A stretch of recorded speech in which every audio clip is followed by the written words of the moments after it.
ಇವತ್ತು morning breakfast ಕಡಲೆ ಅವಲಕ್ಕಿ ಹೇಗೆ ಮಾಡೋದು ಅಂತ ನಾನು ಈ ವಿಡಿಯೋ ಮೂಲಕ ತಿಳಿಸುತ್ತಿದ್ದೇನೆ. ಈ ಮಸಾಲಕ್ಕೆ ನಾನು ಕೊತ್ತಂಬರಿ, ಜೀರಿಗೆ, ಸ್ವಲ್ಪ ಉದ್ದಿನಬೇಳೆ ಮತ್ತು ಗಟ್ಟಿ ಮೆಣಸು, ಸ್ವಲ್ಪ ಬೇಸಪ್ಪು ಇದನ್ನು ಜಸ್ಟ್ ಎಣ್ಣೆಯಲ್ಲಿ ಹಾಕಿ ಫ್ರೈ ಮಾಡಿ ತೆಗೆದುಕೊಂಡು ಇಟ್ಟಿರಬೇಕು. ನಂತರ ಮಿಕ್ಸಿಯಲ್ಲಿ ಹಾಕಿ ಉಡಿ ಮಾಡಿ ಇಟ್ಟುಕೊಂಡಿದ್ದೇನೆ. ಈಗ ಬೌಲಿಗೆ ಮಸಾಲ ಹಾಕಿದ್ದೇನೆ. ಈಗ ಬೆಲ್ಲ ಹಾಕೊಳ್ತಿದ್ದೇನೆ.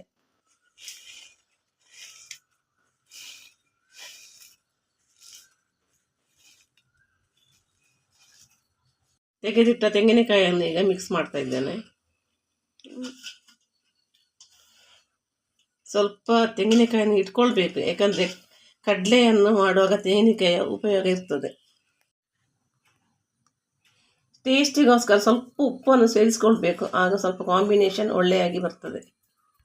ನಂತರ ಎಲ್ಲವನ್ನು ಒಳ್ಳೆ ಮಾಡಿ ಮಿಕ್ಸ್ ಮಾಡಿಕೊಳ್ಳೋದು.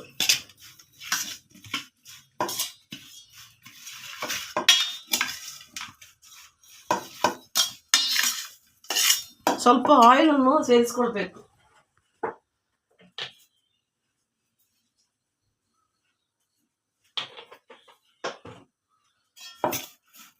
ಸಾಧ್ಯ ಆದರೆ ಕೈಯಲ್ಲಿ ಮಿಕ್ಸ್ ಮಾಡಿಕೊಳ್ಳೋದು ತುಂಬ ಒಳ್ಳೆಯದು, ಏಕೆಂದರೆ ತುಂಬ ಒಳ್ಳೆಯ ಟೇಸ್ಟ್ ಬರ್ತದೆ.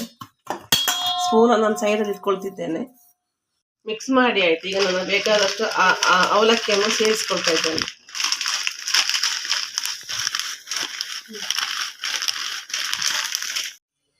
ಅವಲಕ್ಕಿ ಈಗ ಹಾಕಿಕೊಂಡಿದ್ದೇನೆ. ಈಗ ಒಳ್ಳೆ ರೀತಿಯಲ್ಲಿ ಕೈಯಲ್ಲಿ ಅವಲಕ್ಕಿಯನ್ನು ಮತ್ತು ಬೆಲ್ಲ ಎಲ್ಲ ಮಿಕ್ಸ್ ಮಾಡಿದ ಎಲ್ಲ ಮಸಾಲವನ್ನು ಒಳ್ಳೆ ರೀತಿಯಲ್ಲಿ ಮಿಕ್ಸ್ ಮಾಡಿಕೊಳ್ಬೇಕು.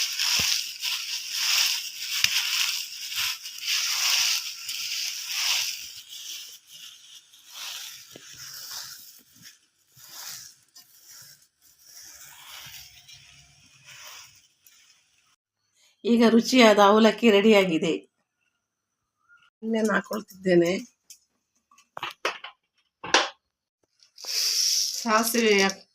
ಸಾಸಿವೆಯನ್ನು ಹಾಕ್ಕೊಳ್ತಿದ್ದೇನೆ. ಸ್ವಲ್ಪ ಜಾಸ್ತಿ ಹಾಕ್ಕೊಳ್ತಿದ್ದೇನೆ, ಅಂತಕ್ಕಂದರೆ ಇದನ್ನು ಸ್ವಲ್ಪ ಘಾಟಿ ಮೆಣಸನ್ನು ಹಾಕಿ ಅವಲಕ್ಕಿಗೆ ಸ್ವಲ್ಪ ಸೇರಿಸಿಕೊಳ್ಳಿಕ್ಕೆ ಉಂಟು, ಒಗ್ಗರಣೆ ಕೊಡಲಿಕ್ಕೆ. ಬೇಸಪ್ಪ ಹಾಕ್ಕೊಳ್ತಿದ್ದೇನೆ, ಘಾಟಿ ಮೆಣಸನ್ನು ಹಾಕ್ಕೊಳ್ತಿದ್ದೇನೆ. ಇದು ಒಳ್ಳೆ ರೀತಿಯಲ್ಲಿ ಫ್ರೈ ಆಗಬೇಕು. ಮಿಕ್ಸ್ ಮಾಡ್ಕೊಳ್ತಾ ಇದ್ದೇನೆ. ಇದರಲ್ಲಿ ಈಗ ಸ್ವಲ್ಪ ಮೆಣಸು ಮತ್ತು ಹಸಿವನ್ನು ತೆಗೆದು ಅವಲಕ್ಕಿಗೆ ಹಾಕೊಳ್ತಿದ್ದೇನೆ.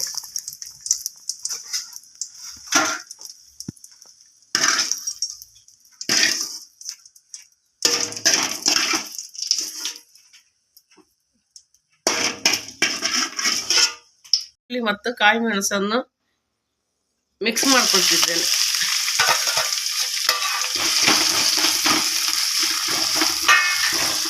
ಸ್ವಲ್ಪ ಹೊತ್ತು ಫ್ರೈ ಮಾಡ್ಕೊಳ್ಬೇಕು. ಕಡಲೆಯನ್ನು ಮಿಕ್ಸ್ ಮಾಡ್ಕೊಳ್ತಾ ಇದ್ದೇನೆ. ನಂತರ ಅದಕ್ಕೆ ಸ್ವಲ್ಪ ಅರಿಶಿನ ಪೌಡರನ್ನು ಸೇರಿಸ್ಕೊಳ್ತಿದ್ದೇನೆ ಮತ್ತು ಸ್ವಲ್ಪ ಬೆಲ್ಲವನ್ನು ಹಾಕ್ಕೊಳ್ತಿದ್ದೇನೆ. ಟೇಸ್ಟಿಗೋಸ್ಕರ ಬೆಲ್ಲವನ್ನು ಹಾಕೊಳ್ಳೋದು, ನಿಮಗೆ ಬೇಕಾದ್ರೆ ಹಾಕೊಳ್ಬೋದು, ಇಲ್ಲದೆ ಇರಬಹುದು. ನಂತರ ಸ್ವಲ್ಪ ಸಾಲ್ಟನ್ನು ಸೇರಿಸಿಕೊಳ್ಬೇಕು ಟೇಸ್ಟಿಗೆ.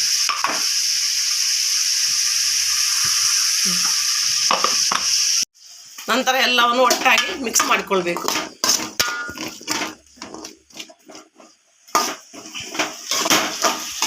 ತೆಗೆದಿಟ್ಟುಕೊಂಡ ತೆಂಗಿನಕಾಯಿಯನ್ನು ಹಾಕ್ಕೊಳ್ಬೇಕು. ಎಲ್ಲವನ್ನು ಮಿಕ್ಸ್ ಮಾಡಿಕೊಳ್ಬೇಕು. ಈಗ ಅವಲಕ್ಕಿ ಮತ್ತು ಕಡಲೆ ಎರಡು ರೆಡಿಯಾಗಿದೆ. ನಾವು ಚಹಾ ಕುಡಿಯುವಾಗ ಇದೆರಡನ್ನು ಮಿಕ್ಸ್ ಮಾಡಿಕೊಂಡು, ಕಡಲೆ ಮತ್ತು ಅವಲಕ್ಕಿ ಮಿಕ್ಸ್ ಮಾಡಿಕೊಂಡು ತಿಂದರೆ ಭಾರಿ ರುಚಿಯಾಗಿರ್ತದೆ. ನಿಮಗೆ ಈ ರೆಸಿಪಿ ಲೈಕ್ ಆದರೆ ಇದನ್ನು ಶೇರ್ ಮಾಡಿ ಮತ್ತು ಲೈಕ್ ಮಾಡಿ.